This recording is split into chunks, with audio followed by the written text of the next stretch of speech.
Good day, I'm Dr. Alireza Rai, Chief of Cardiology Department at Bicester Hospital and Professor of Cardiology at the Kermanshah Medical University.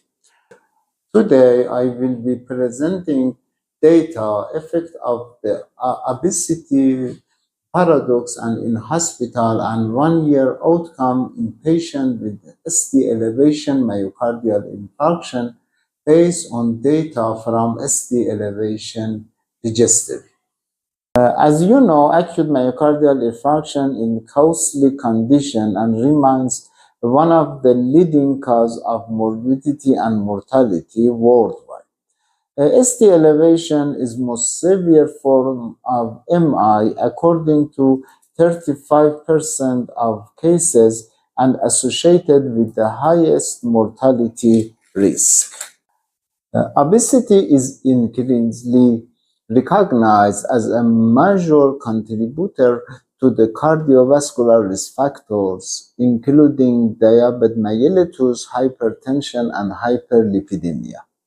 Interestingly, despite its association with this risk factor, obese patients show a higher prevalence of acute coronary syndrome. This paradox highlights the complex relationship between obesity and cardiovascular outcomes. Patients with a normal body mass index often have worse prognosis compared to those who are overweight or have class 1 obesity, a phenomenon known as obesity paradox. This study aims to evaluate whether the obesity paradox persists over 1 year follow-up period in patients with STElevation myocardial infarction.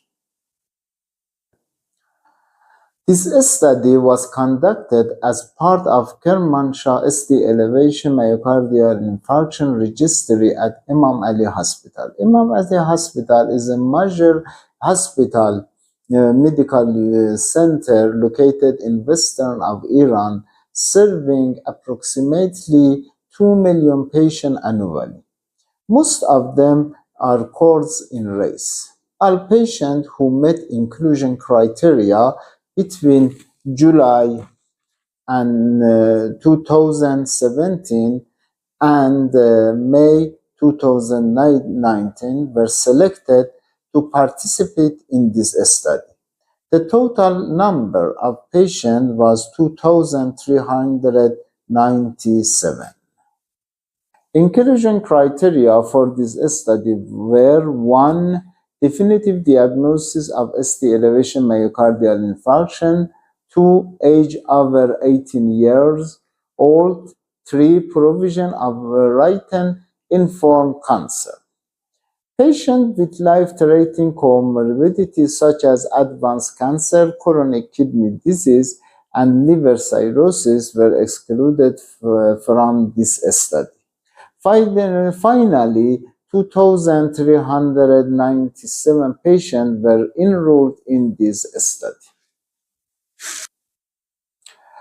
Diagnosis criteria included chest pain longer than 20 minutes within the 24 hours prior to admission and EKG changes indicating ST segment elevation or new onset left bundle branch block according to third universal definition of MI by European Society of Cardiology. Case report forms developed by European Observational Research Program were employed to collect data from a nurse and a research assistant trained in study protocol.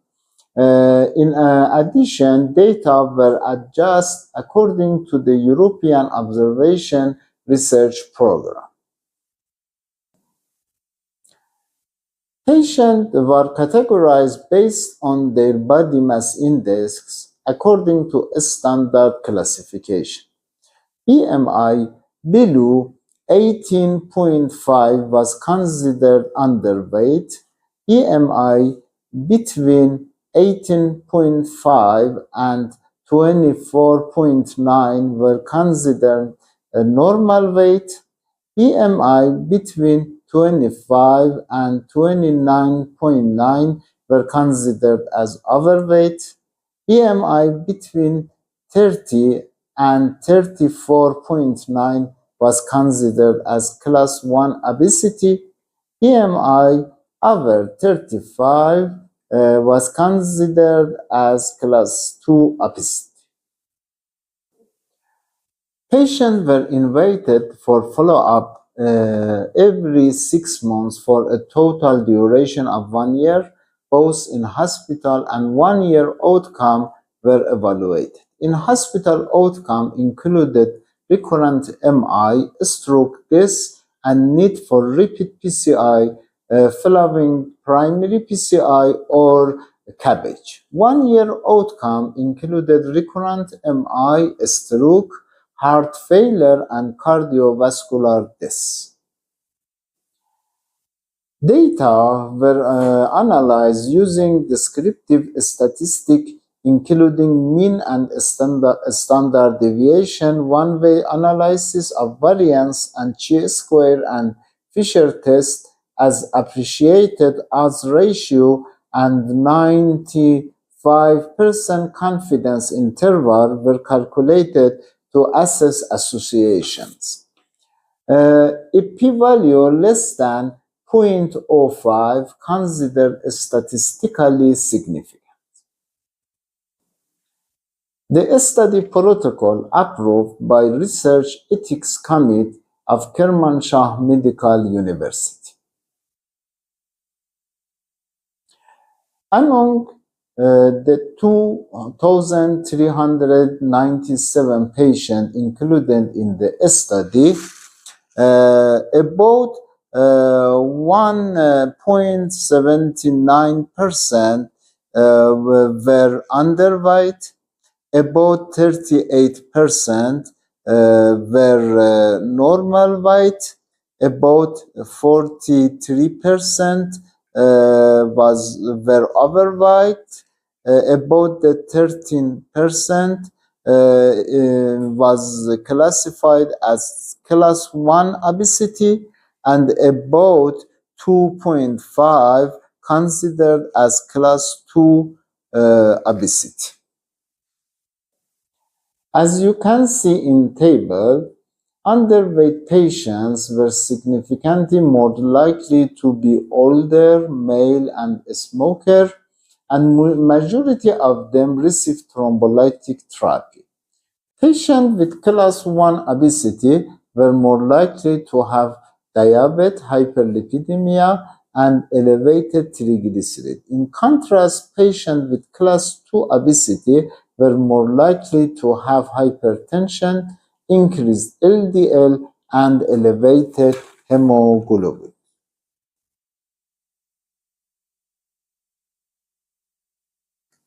As you can see, patients with class 1 obesity experience lower rate both MACE-3 and MACE-4 event.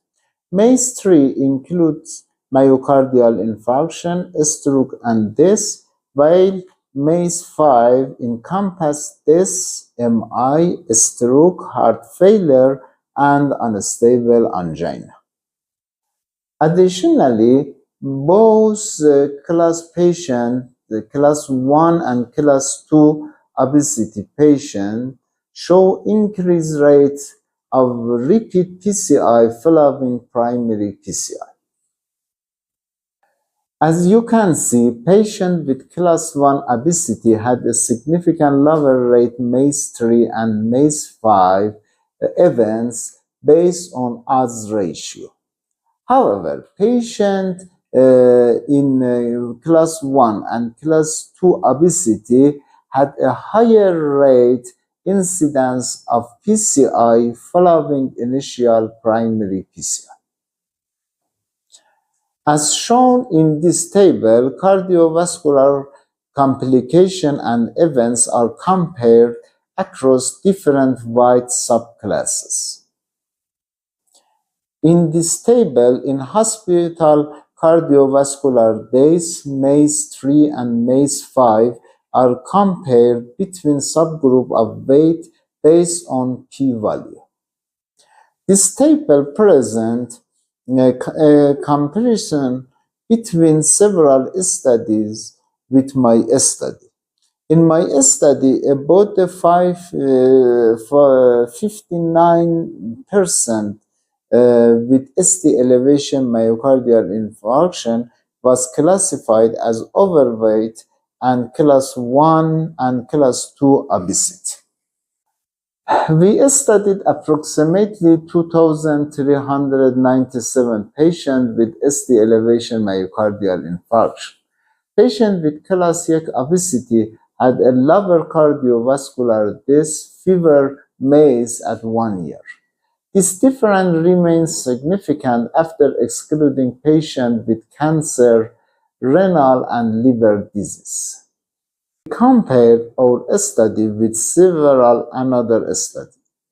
Nitzila at 2014 reported that patients with obesity had 30% lower risk of death.